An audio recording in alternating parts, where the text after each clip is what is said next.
Hello everyone, welcome to PW Gulf. So today we are going to do the ultimate recap session for the chapter Gravitation. We have done the previous recaps you can watch in this series. So today is the turn for the chapter Gravitation. In today's lecture we'll be covering the following topics: Newton's law of gravitation, then gravitational field. We'll be calculating the field for point mass as well as solid sphere and spherical shell. Then we'll doing gravitational potential energy and gravitational potential. We'll be doing acceleration due to gravity and its variation, and escape speed and satellite motion, and Kepler's law at the end. So let's start a session. So first topic is Newton's law of gravitation.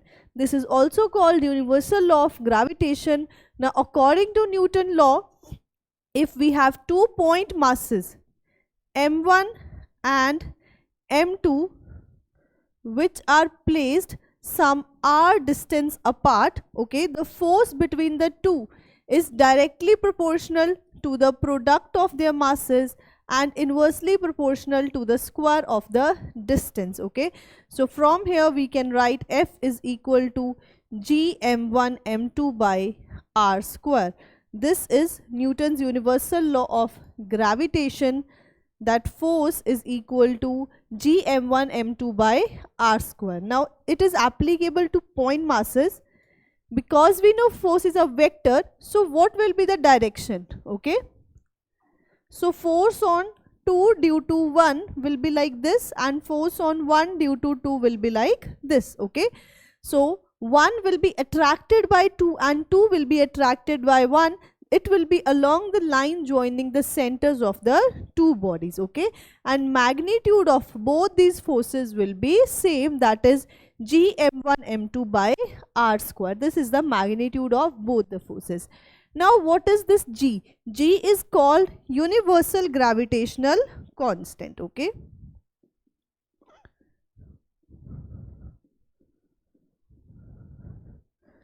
G is called universal gravitational constant, and its value is 6.67 into 10 raised to the power minus 11. Now calculate its units. It will be Newton meter square per kg square. Okay, this is the value of universal gravitational constant. Now because we said that it is universal gravitational constant, so it doesn't depend upon the size of the bodies, mass of the bodies, distance between the two bodies, and also the medium between the two bodies. Okay, it will always remain the same. Gravitational force is independent of the medium between the two bodies. Okay, so let us see more properties.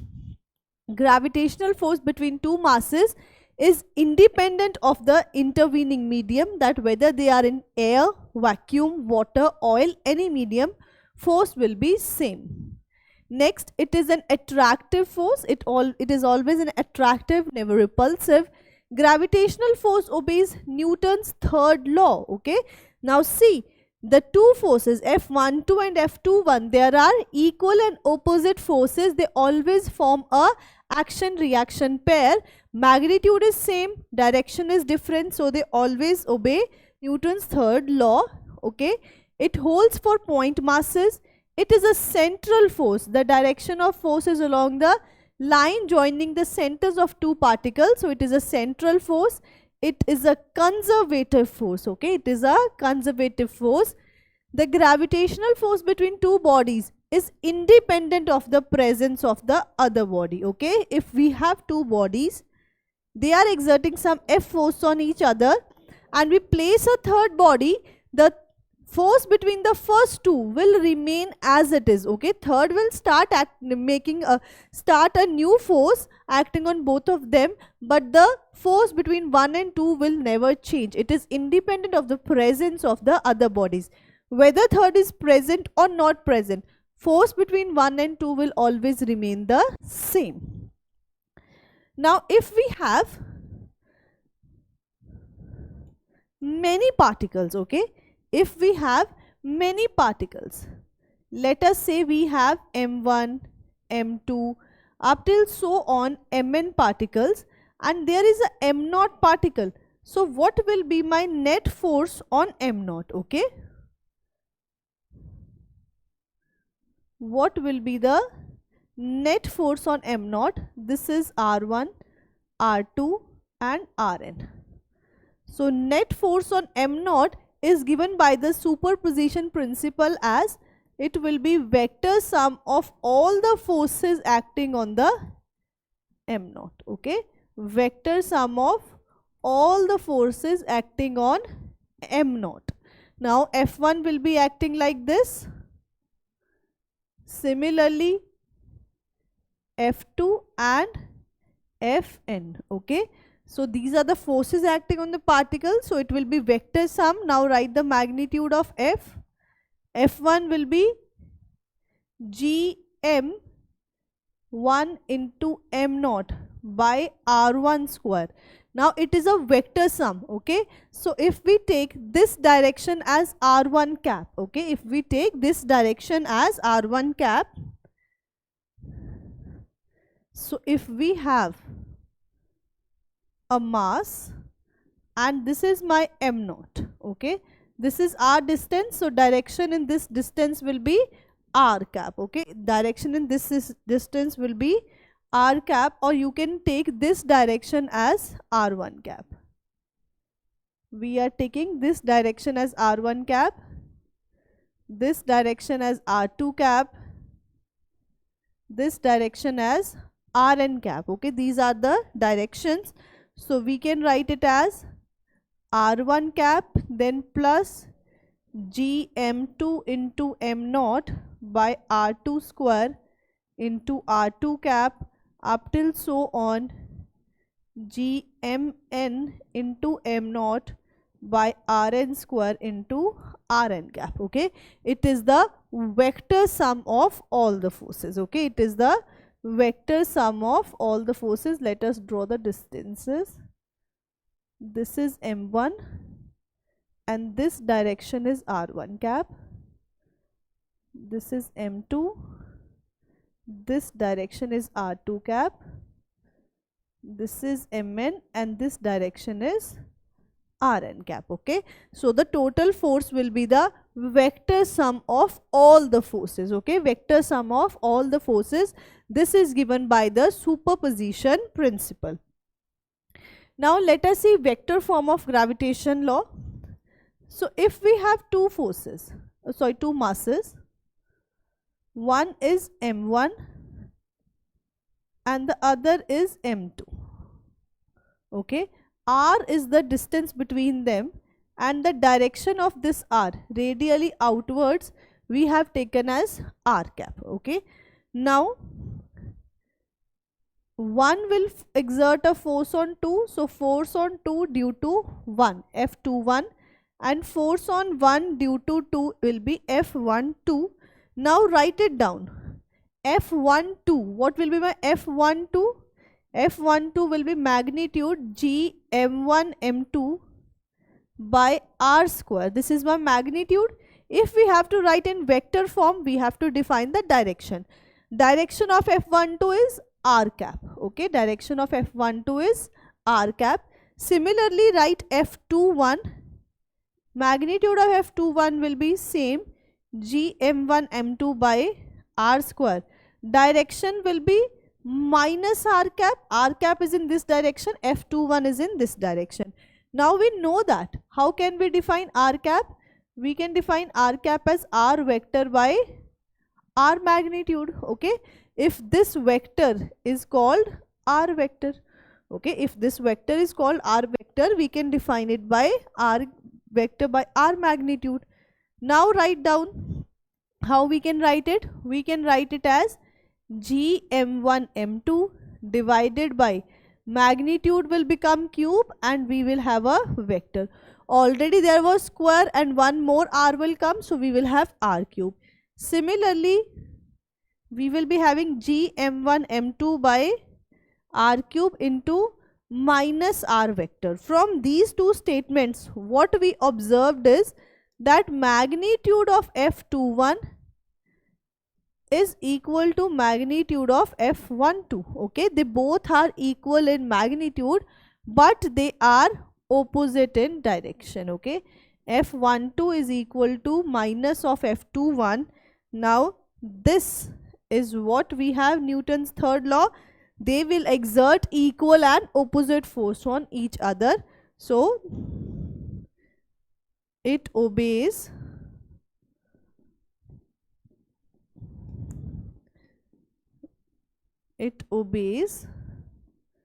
Newton's third law of motion.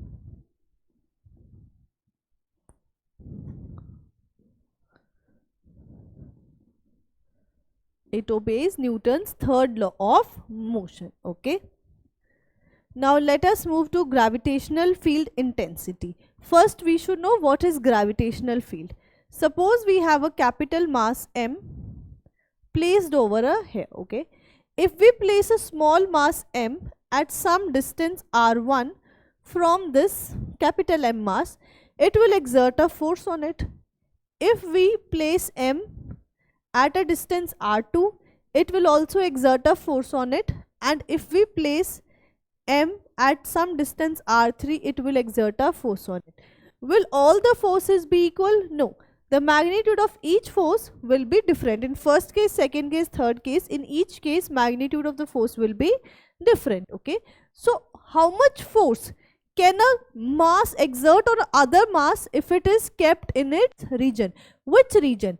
In a region around this mass where its gravitational effects can be experienced. Okay, in a region around this mass where its gravitational effects can be experienced is called gravitational field. Okay, so the region around a mass where its gravitational effects can be experienced is called gravitational field. Okay, this whole region where if we keep any other mass, it will exert a force on that mass, this region is called gravitational field.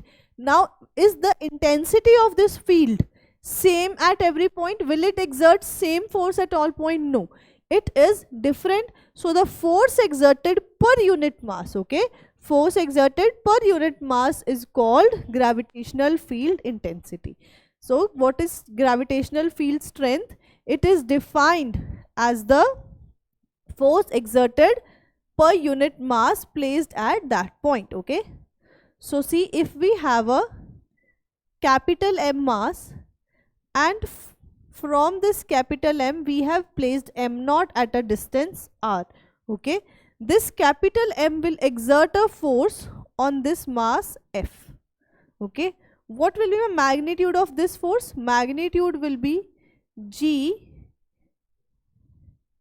M into M naught by r square. Now force exerted per unit mass. Okay, if we want to write its direction also, this direction is r cap, we will write force as minus r cap. Now the field at any point will be force divided by mass, because field is force per unit mass. Okay, field is force per unit mass.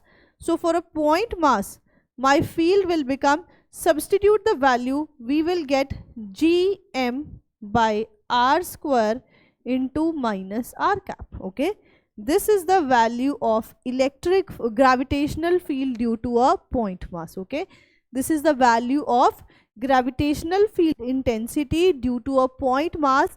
Now it only depends on the mass of the body whose field intensity we are calculating, and distance of the body, distance of the point from the body. Okay, distance of the point from the body.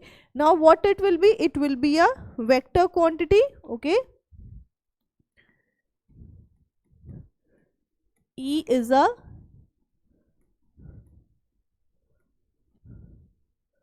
vector quantity. Now see, E is inversely proportional to r square. Okay, E is inversely proportional to r square.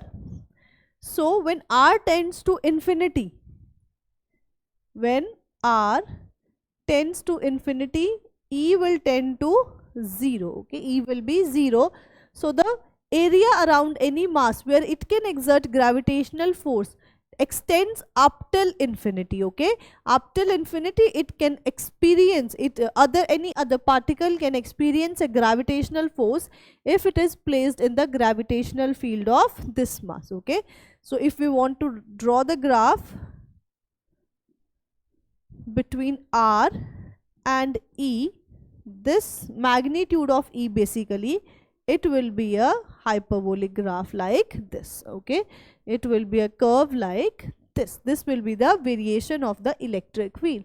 Now as it is a vector, it will act in the direction of force. See, E is given as F by m naught, so direction of electric field will be same as the direction of force. Okay, direction of electric field will be same as the direction of force.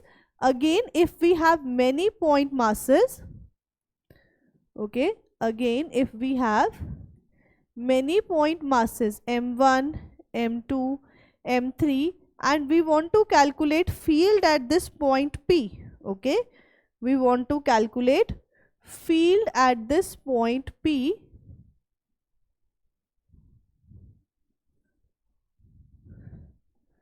Then this distance is r1, this distance is r2, and this distance is r3. Okay, now field at point P, what will be my field at point P? Now this direction of r1 is taken as r1 cap. Okay, or if we let us not draw all the direction, it will become messy. So if we want to find the field at point P, this will be equal to gravitational field due to the individual particles at that point. Okay, gravitational field due to some vector sum of gravitational field due to all the individual masses at that point.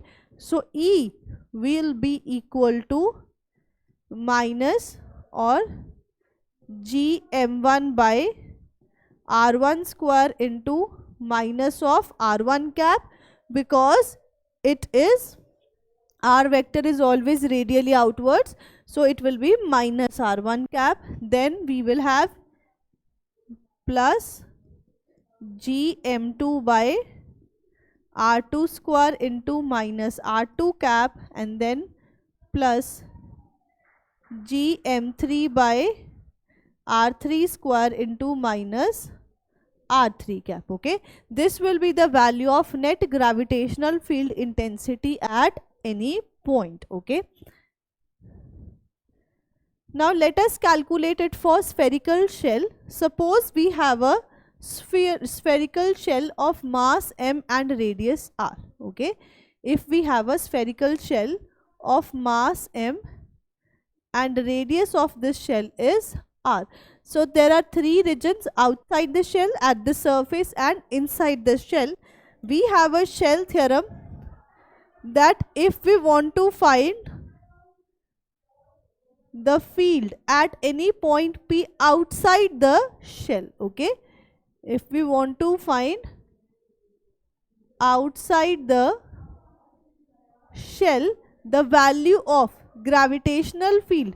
Now by this is calculated using shell theorem, that if you want to find the force at any point outside a spherical shell, the shell will behave as if whole of its mass is concentrated at the center of the shell. So it will be just like a point mass at present at the center O. So field will be same as point mass. It will be G into M by R square in magnitude, and direction will be minus r cap. If we want to find it at surface, small r will be equal to capital R. So E will be gm by r square into minus capital R square into direction will be again radially inwards. And if we want to find it inside the sphere, okay,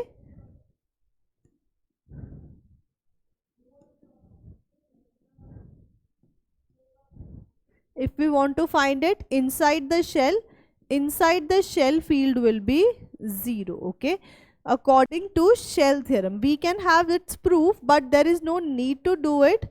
You don't have the proof of shell theorem in syllabus, so you just remember the statements of the theorem, that if you want to find it outside, the whole shell will behave as if whole mass is concentrated at the center, and if you want to find it at any point inside the sphere, inside the shell, field is 0. Okay, inside the shell, field will be 0.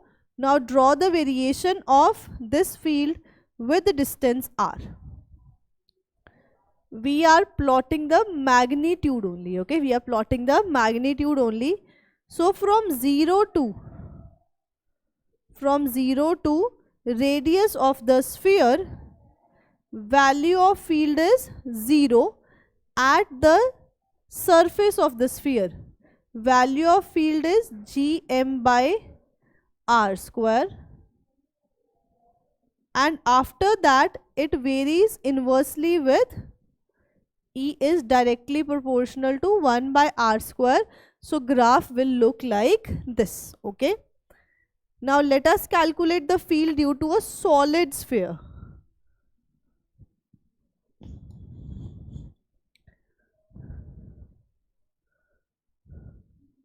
Now if we have a solid sphere, again it is of mass m and radius r.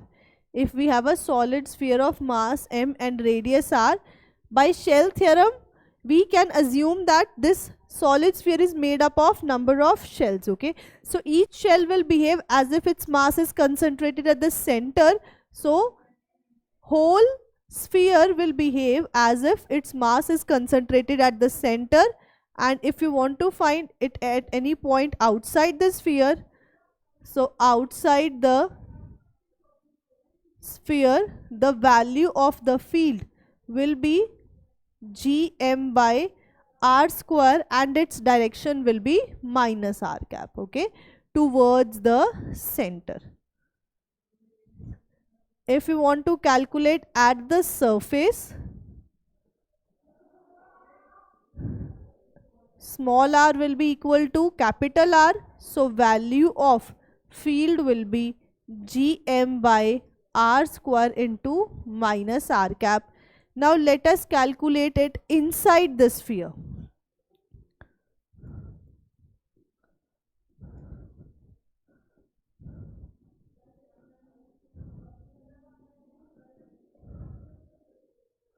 Now if we want to find it inside the sphere, we know that by shell theorem at any point inside a spherical shell, field is 0.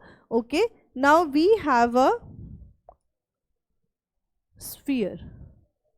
Okay, and we want to find it at any point inside the sphere. Let us say we want to find it at some distance r. Okay, we want to find it at this point P.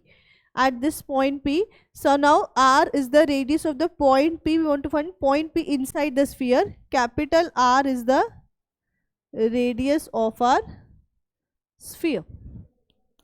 Now see students,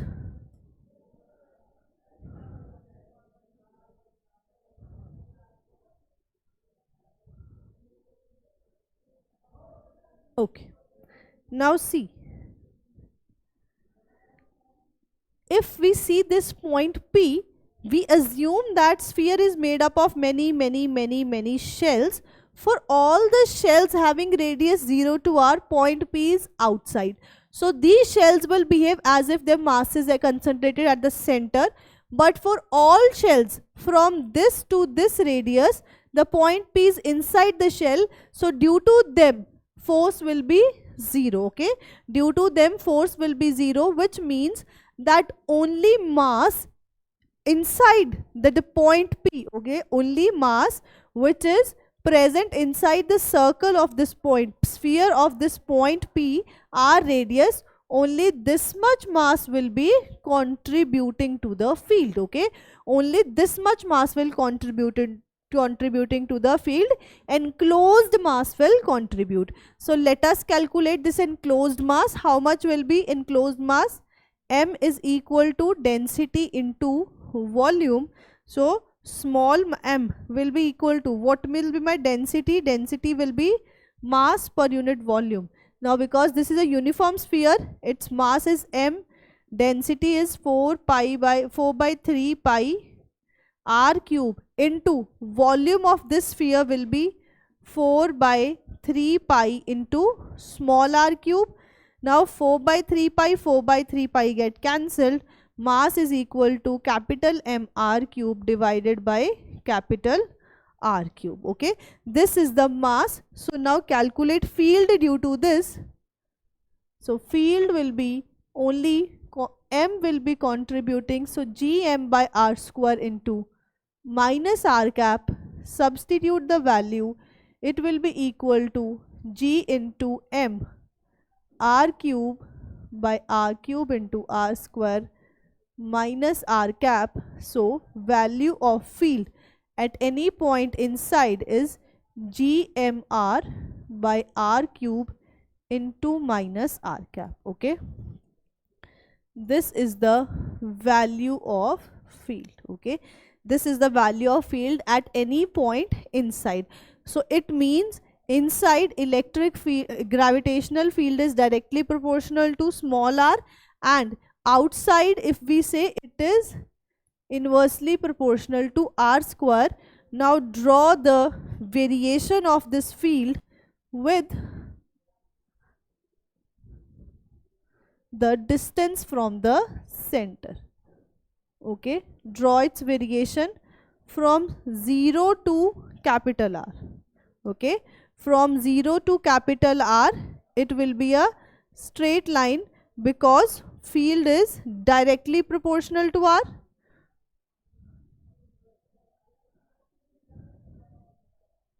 At any point inside, field is directly proportional to R. At the surface, it is having the value Gm by R square, and after surface, it is varying inversely proportional to R square. So we will get a curve like this. Okay, we will get a curve like this. This is the gravitational field due to a hollow sphere and solid sphere. Now let us do acceleration due to gravity. Now what is gravity? Gravity is the special case for gravitational force. If one of the bodies is earth, then we call the gravitational force as gravity. Gravity is basically the force exerted by earth on any body. Gravitational force exerted by earth on any body. Okay, gravity is the force by earth attracts a body towards its center. Now see, if you want to find acceleration, acceleration is force per unit mass. Okay, acceleration is force per unit mass. We know that force per unit mass is another quantity, gravitational field. So dimensionally, gravitational field and acceleration due to gravity are same. Okay, they are same. Gravitational field is basically at any point it tells us what acceleration will be produced in a body of mass m if we keep it in the field of the other body. Okay, it only tells us the free acceleration which will be produced by the force of this gravitational attraction by that mass. Okay, so the acceleration produced in a freely falling body under the action of gravitational force of earth is called acceleration due to gravity. Okay, that is acceleration due to gravity. And now let us calculate the acceleration due to gravity. If this is a earth, okay, of mass m and radius r, if this is a earth of mass capital M and radius capital R, we have kept a body of mass m at the surface of this sphere. Okay, we have kept a body of mass m at the surface of the sphere. So gravitational force will be Gmm. What is the distance between the two? R square. This is equal to gravitational acceleration due to gravity is force per unit mass. So G will be acting like F by m, force per unit mass. Okay, acceleration. What acceleration will be produced due to gravitational force of earth? F by m. So if you calculate it, it will come out to be Gm by R square. Okay, it will come out to be gm by r square. This is the value of acceleration due to gravity at the surface. Okay, it is the g is equal to 9.8 meter per second square at surface of earth. Okay, at surface of the earth. Now direction of g, because it is acceleration, it is always directed towards the center of the earth. Okay,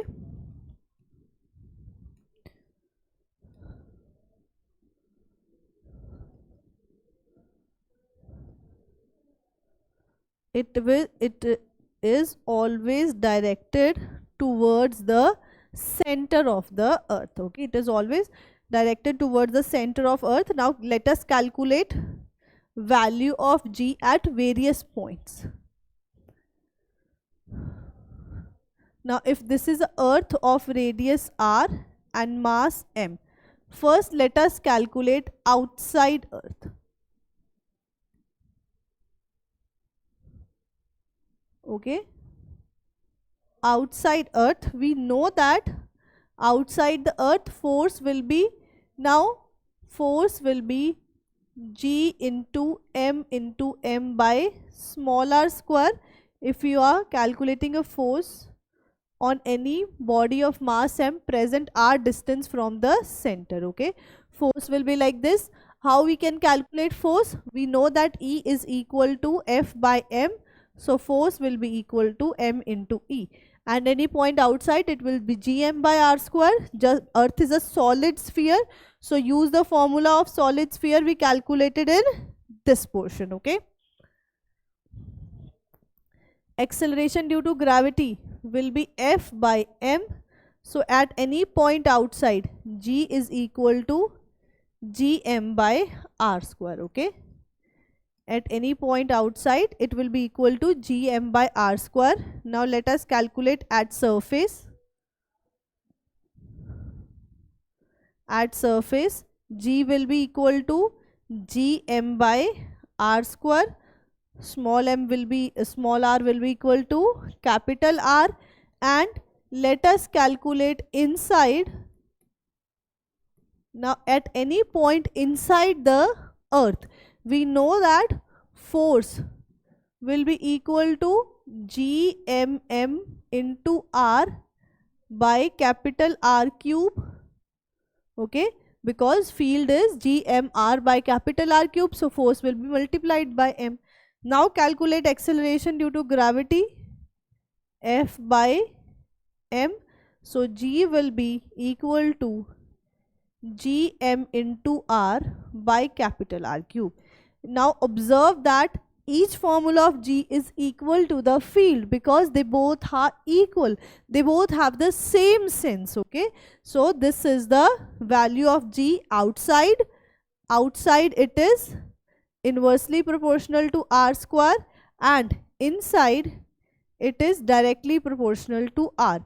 So if you plot the variation of g with r, then from 0 to capital R it was directly proportional.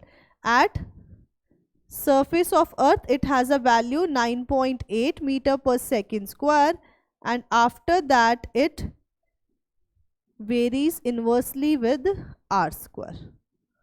Okay, this is the variation of g with r. What is r? Distance from the center of the earth. Now we just saw in the previous graph that g is different at different points. If you take point inside the sphere earth, and if you take it outside this earth, g is different. So let us calculate it. G at any height h.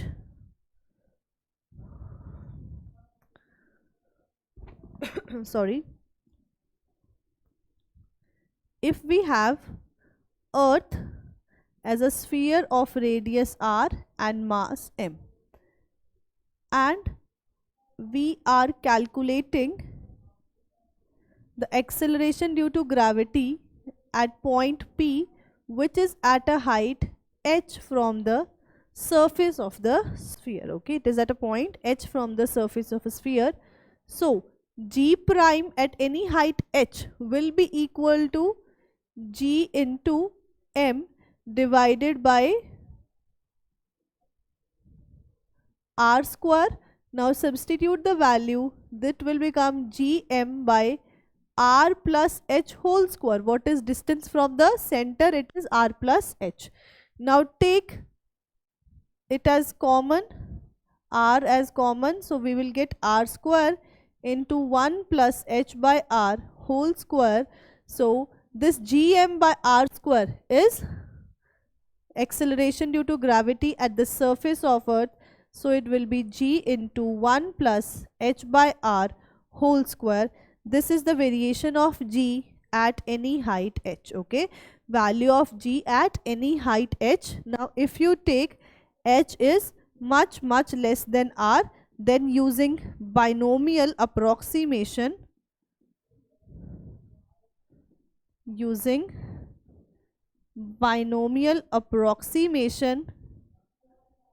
we will get g prime is equal to g into 1 minus 2h by r. Okay, g prime is equal to g into 1 minus 2h by r. Okay, this is the value of acceleration due to gravity at any height h. Okay, now let us calculate it with depth d also.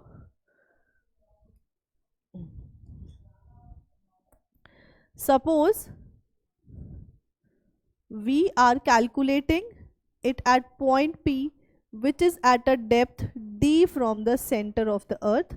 So this height will be, this distance will be r minus d. Now acceleration due to gravity will be equal to gm by r cube into distance from the center, which is r minus d. Okay, small r will be equal to r minus d. Now we can write gm by r square as small g, and this will become r minus d by r. So from here we will get g prime is g into 1 minus d by r. Okay, this is the variation of g with the depth. At any d depth, its value will be g into 1 minus d by r. Let us calculate it at the center of earth. At center of earth, r will be, or depth will be equal to capital R only. Okay, so value of acceleration due to gravity will become 0. Okay, value of acceleration due to gravity becomes 0. Now let us see its variation with shape of earth. Now we know that earth is not a perfect sphere, it is oblate. Okay, it is oval in shape. So this radius is the radius of equator and this is the radius of pole. Value of g is gm by r square at the surface. Now because radius of equator is greater than the radius of pole, so g of equator will be less than the g of pole. Okay, g of equator is less than the g of pole. So its value at acceleration due to gravity, the value of acceleration due to gravity at equators is less than its value at the poles. Let us see its variation with rotation of earth. Okay, variation due to rotation of earth. Suppose we have earth of mass m and radius r. We have earth of mass m and radius r, and we want to find the value of acceleration due to gravity at any latitude lambda. Okay, we are calculating its value at any latitude lambda. Then as earth is rotating on its axis, okay, this mass m will be rotating in a circle of radius small r. Okay, this mass m will be rotating in a circle of radius small r. So calculate the forces on this body. One force will be mg acting towards the center of the earth. Other force will be centrifugal force m omega square r.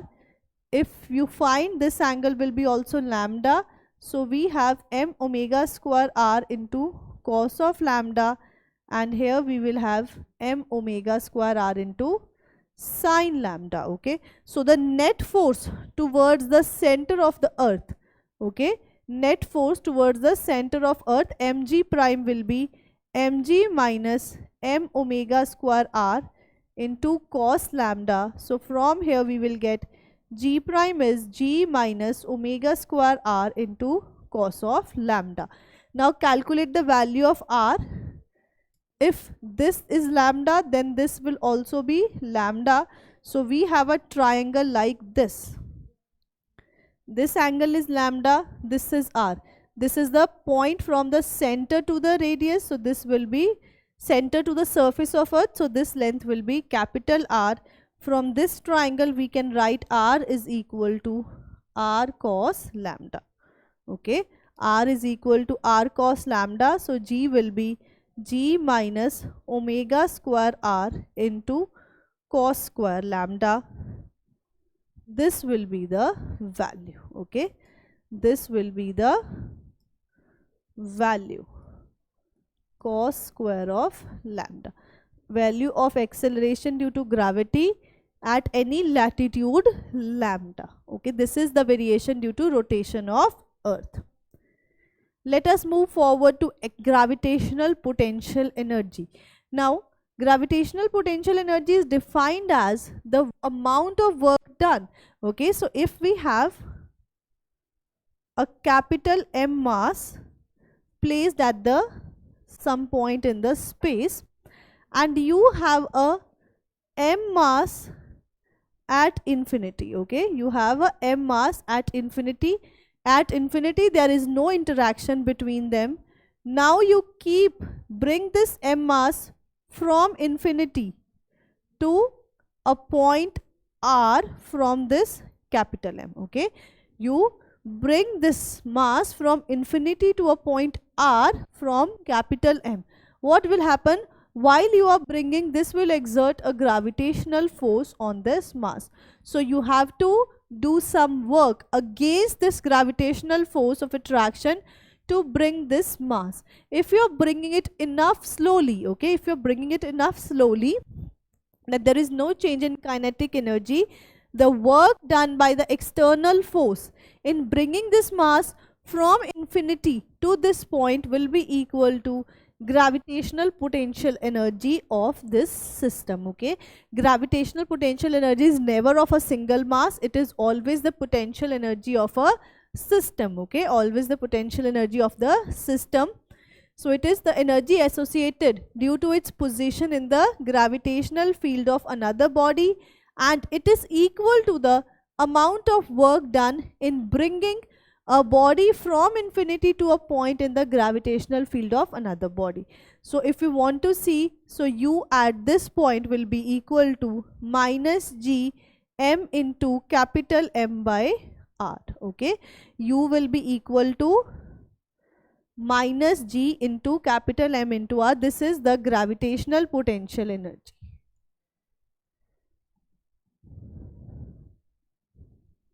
Gravitational potential energy. Okay, this is the gravitational potential energy of this system. Now at r tending to infinity, we will take u is equal to 0. Okay, this is our reference point. When r tends to infinity, potential energy is 0. This is our reference point. Now if you take any particle from r1 to r2, okay, if we taking M mass from 1 to 2, then change in potential energy, okay, change in potential energy is u final minus u initial. So delta u will be always equal to, so minus gmm divided by r2 minus gmm divided by R1. Okay, so if you take any particle from 1 to 2, the change in potential energy will be this. Okay, this is a gravitational potential energy of the system. What is gravitational potential? The amount of work done in bringing a body of unit mass. Okay, so work done per unit mass will be equal to gravitational potential.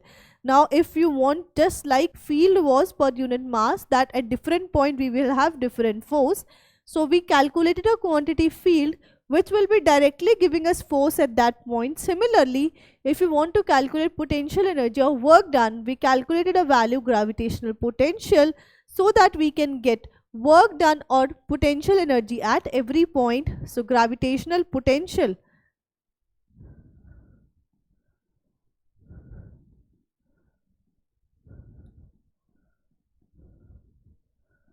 is equal to work done per unit mass. So if we are bringing a body, work done is minus gmm by r. So divided by m and m get cancelled. So potential at any point is gm by r. Okay, potential at any point due to a point mass is gm by minus of gm by r.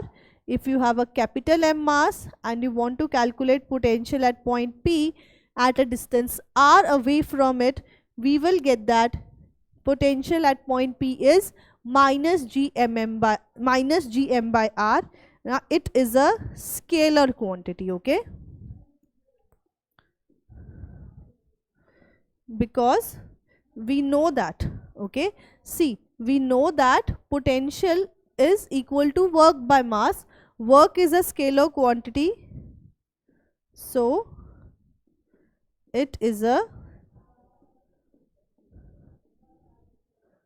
scalar quantity. Okay, potential is a scalar quantity. Suppose we have many particles, m1, m2, m3, and we want to calculate potential at this point P. Okay, we want to calculate potential at this point P. So what will be my potential? Potential will be the scalar sum. This is R1, R2 and R3. So V at this point is equal to scalar sum due to the scalar sum of potential due to the individual masses. Okay, so V will be minus gm1 by r1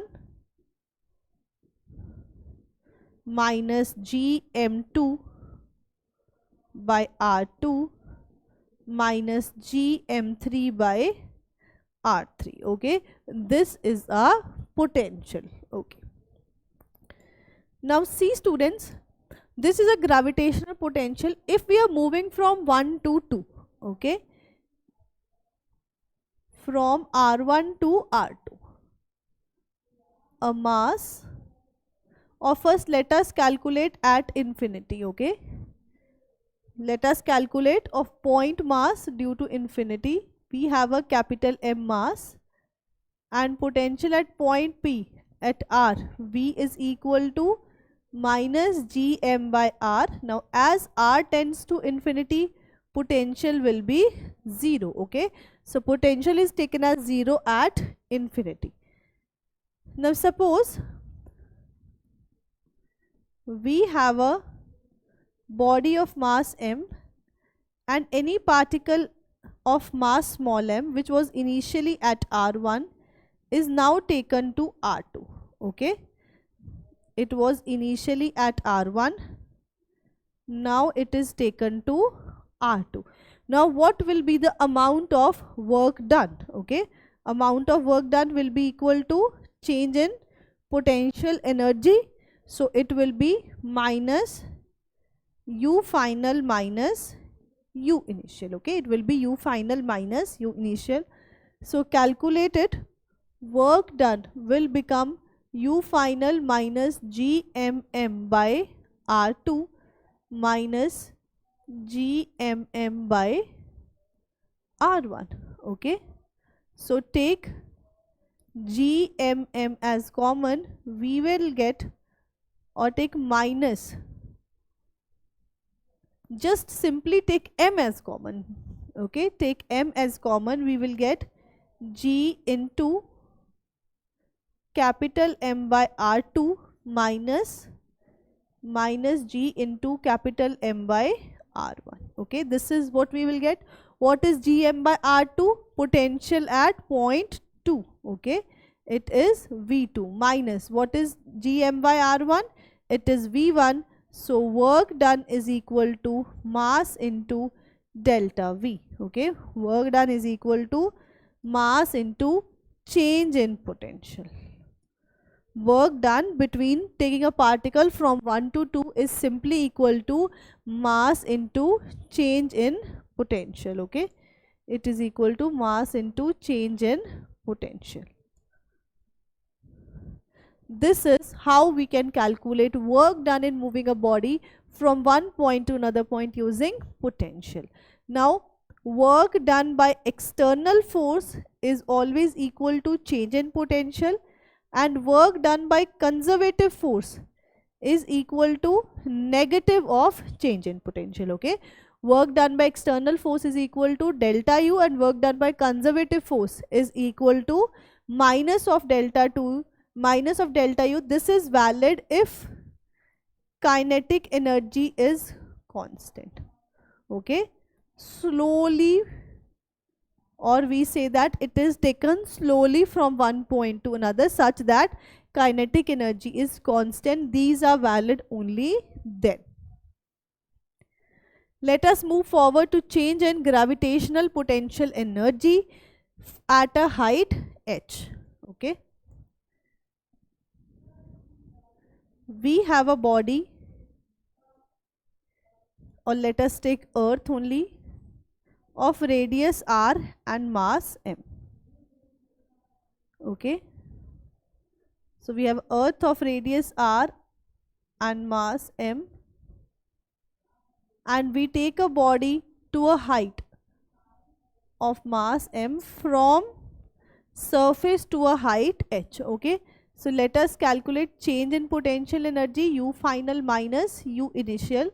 So U final is minus GMM divided by R plus H, and minus will become positive GMM divided by R initial. Okay, so delta U will be equal to, take GMM common, we will get 1 by R minus 1 by R plus H. From this we will get GMM into H divided by R into R plus H. Now take one more R common from here, we will get GM by R square into H divided by 1 plus H by R. If we take R common, so GM by R square is 1 m also. GM by R square is small m, so we will get mgh divided by 1 plus h by r. Okay, we will get mgh divided by 1 plus h by r. This is the change in potential energy. Now in work energy power, we said that change is mgh, so take h is very less than r, so we will get the change as mgh. Okay, this is the change in gravitational potential energy. Let us move forward to escape velocity. So what happens if we throw any body upwards? It will return to earth after experiencing a displacement of some height h. It will come back to earth. Okay, if we increase its velocity of projection, what happens? The maximum height it attains keeps on increasing. So at a point, if we project it with enough velocity so that it reaches infinity, it just escapes the gravitational field of earth, that is called the escape velocity. Okay, minimum velocity with which a body should be projected so that it just escapes the gravitational field of earth is called escape velocity. Okay, now you can calculate this escape velocity by conservation of energy. So escape velocity from the surface of earth is equal to 2gm by r. Okay, escape velocity from surface of Earth. From surface of Earth, and if you calculate its value, it comes out to be 11.2 kilometer per second. Okay, it comes out to be 11.2 kilometer per second. Now if we want to, from a height h, or let us first calculate it in the form of g only, other expressions. So multiply and divide it with r, we will get it as 2gm by r multiply and divided by r. Gm by r square will become small g, so v escape is equal to under root of 2gr. V escape is under root of 2gr. If we substitute mass as density into volume, then we will get 2g by r into 4 by 3 pi r cube into density. So we will get V escape is equal to under root of 8 pi g by 3 into rho into r square. Okay, this is its value. 2 into 4, 8 pi g rho into r square by 3. This is this value from in the form of density. Okay, now if we want to calculate it from a height h,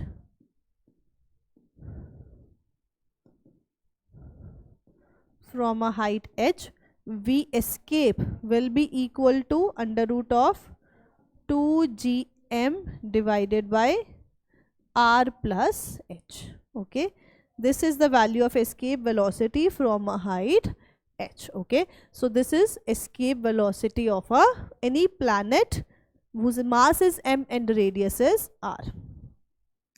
Now what will happen if we throw a body with the velocity less than the escape velocity? Okay, v is less than escape velocity. It will attain a maximum height h, then come back to the earth. The maximum height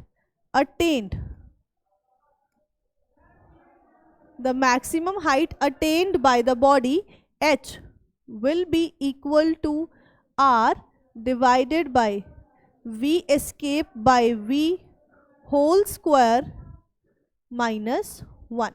Okay, h will be equal to v escape by v whole square minus 1.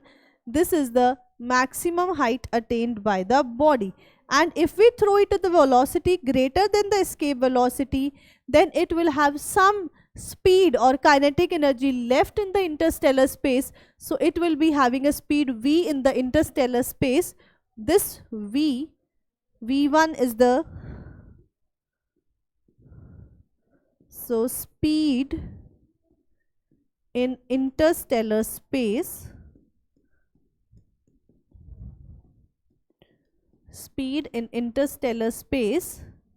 V1 will be equal to under root of v square minus v escape square. Okay, v1 is under root of v square minus v escape square. Okay, this is the speed at escape interstellar space if we throw the body with a speed greater than escape velocity.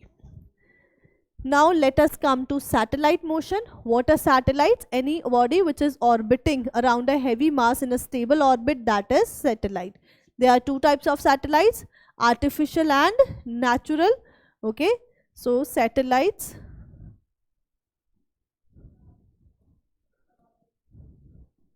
are of further two types, artificial and natural. Natural satellites are moon, and artificial, which are launched by us to have benefits like the geofencing, positioning, mapping, weather forecasting, research purposes, communication, data, okay, radar system, etc., etc. There are many applications for artificial satellite. and natural, we have moon as a natural satellite of the earth. Okay, now let us come to satellite motion. When we have a satellite orbiting around a planet, okay, so this is a planet of mass m and radius r.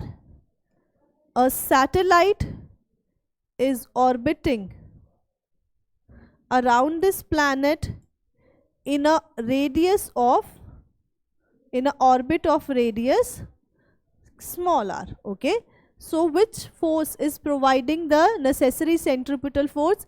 Gravitational force will provide us the necessary centripetal force. Okay, gravitational force provide us the necessary centripetal force. So the orbital speed of the satellite will come out to be under root gm by r. Okay, this is the orbital speed of the satellite. This is the orbital speed of satellite, which is independent of the mass of satellite. R is the radius of the satellite, so we can write it like, this is also sometimes called VO. We can write it as gm divided by r plus h. Okay, we can call it as gm divided by r plus h. Now if orbit is near to the earth surface, if orbit is near to earth's surface, then small r will be equal to capital R. So orbital speed will become under root of gm by capital R. So from here we can get a relation that escape velocity is root 2 times the orbital speed. Okay, escape velocity is root 2 times the orbital speed. This is sometimes also called VO, V orbital speed. Okay, this is the orbital speed of satellite. Now let us calculate time period of satellite. Time period of satellite, distance covered by the satellite is 2 pi r divided by its speed. So from here we will substituting the value, we will get a relation that t square is equal to 4 pi square into r cube divided by gm. Okay, this is the time period of a satellite. So time period of a satellite is directly proportional to r cube.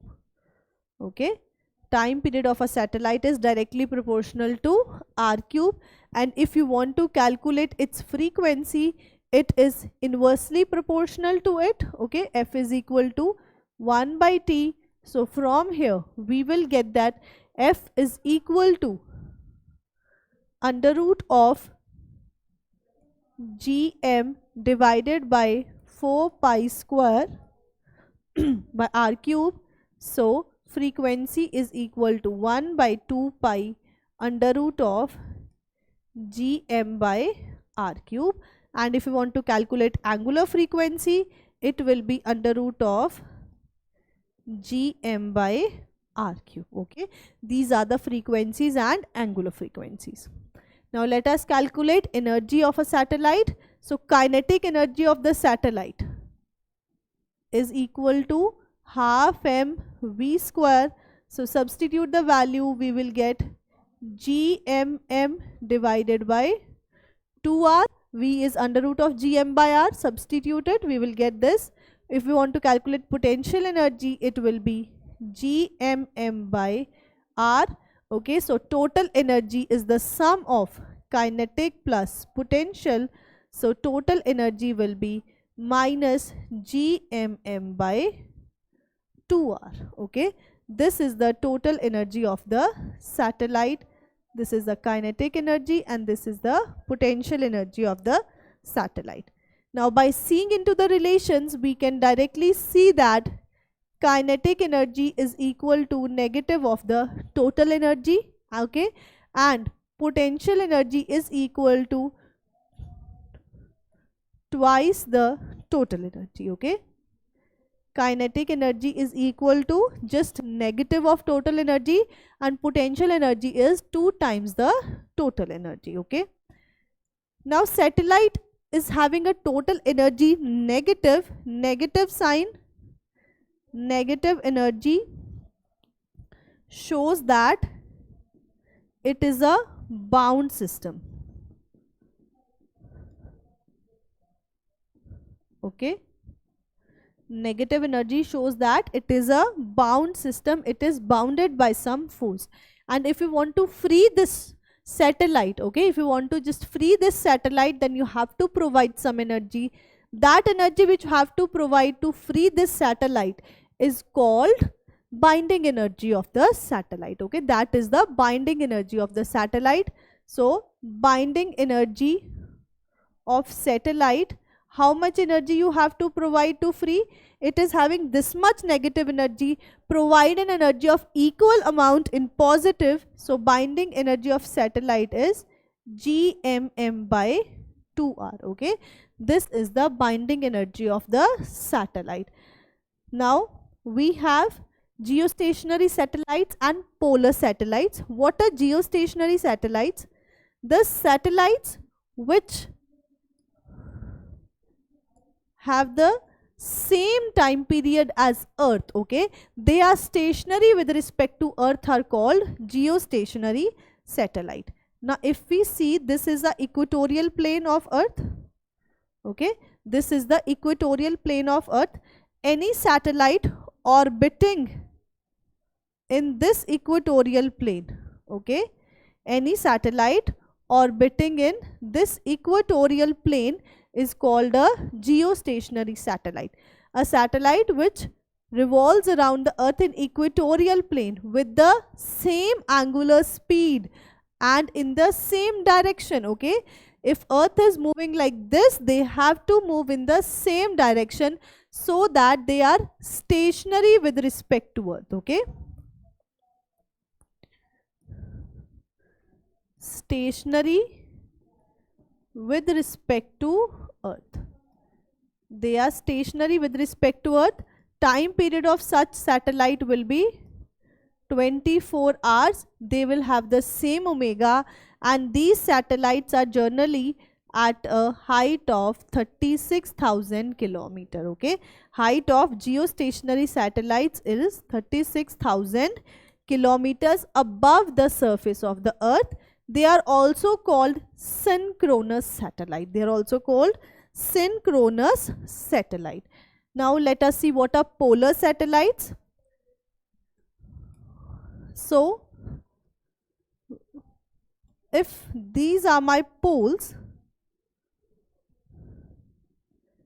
any satellite which move in like this about the poles, okay, satellite revolving around the poles, okay, around the poles in a plane perpendicular to equatorial plane, okay, in a plane perpendicular to equatorial plane is called polar satellite. Okay, a satellite which revolves in polar orbits in a plane perpendicular to equatorial plane is called polar satellite.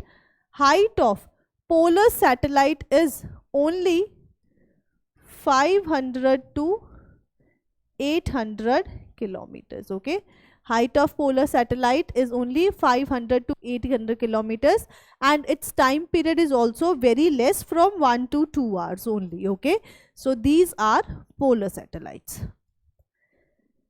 Now Kepler gave 3 laws for planetary motion. Let us study what these laws are. First law is also called law of orbits. Now according to Kepler's first law, all planets revolve around the sun in an elliptical orbit. Okay, all planets revolve around the sun in an elliptical orbit. So the orbit of the planets is an ellipse. Orbits of the planets is an ellipse. Now we know that ellipse has 2 focus. Okay, ellipse has 2 focus. So he also said that the sun will be present at one of the focus. Okay, sun will be present at one of the 2 foci. So let us take, this is the position of the sun and this is the position of the planet. Okay, this is the position of sun and this is the position of planet. That every planet revolves around the sun in an elliptical orbit, and sun will be present at one of the two foci. This is the first law, also called law of orbits. See next, it says that aerial velocity or area swept by the radius vector from sun to that planet with respect to time remains constant. Okay, the radius vector drawn from the sun to planet swept out equal areas in equal time. Okay, it sweeps equal area in equal time, that is aerial velocity around the sun is constant. Okay, aerial velocity is constant, that is delta A by delta T will be a constant. Delta A by delta T will be a constant. Now if this is my ellipse and this is the sun, in time delta T it swept some area delta A. Okay, in time delta T it swept some area delta A. In the same time delta T it will sweep a area delta A like this. Okay, if the planet moves from here to here and here to here, then the radius vector is sweeping a area delta T A in this, then in the same time delta T it will sweep a area like this delta A. The aerial velocity will be constant, equal areas in equal intervals of time. Okay, equal areas in equal interval of time. So due to this, if we take sun at this position, then this is our maximum and this is our minimum. Okay, now tell me, planet has to sweep equal area in equal time because radius vector is large, so this distance covered on the circumference has to be small in time delta T, and here this distance has to be large so that it can sweep out the same area. Here velocity is less, here velocity is more. Here is my velocity minimum, here is my velocity maximum. This point is called aphelion and this point is called perihelion.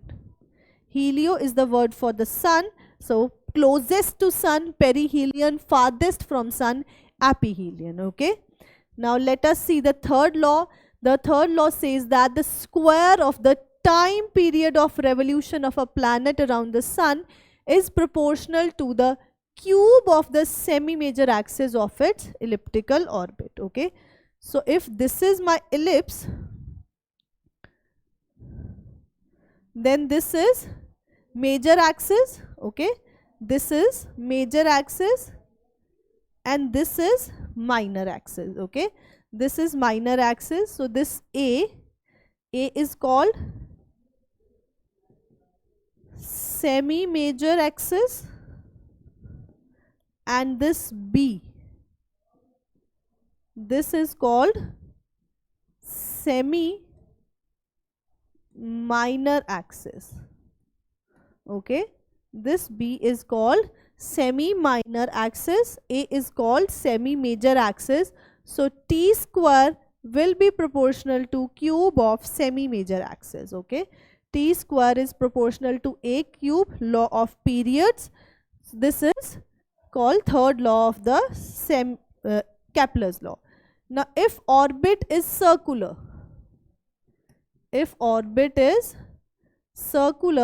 then semi-major axis is equal to radius of the circle. So T square will be proportional to R cube. Okay, just what we saw in satellite motion also. Okay, so this is all about the chapter gravitation. I hope you enjoyed this complete revision video and you're enjoying this series. Okay, so keep watching to have the complete revision of all the chapters. Take care, keep studying, work hard and rock it. Thank you everyone. Take care.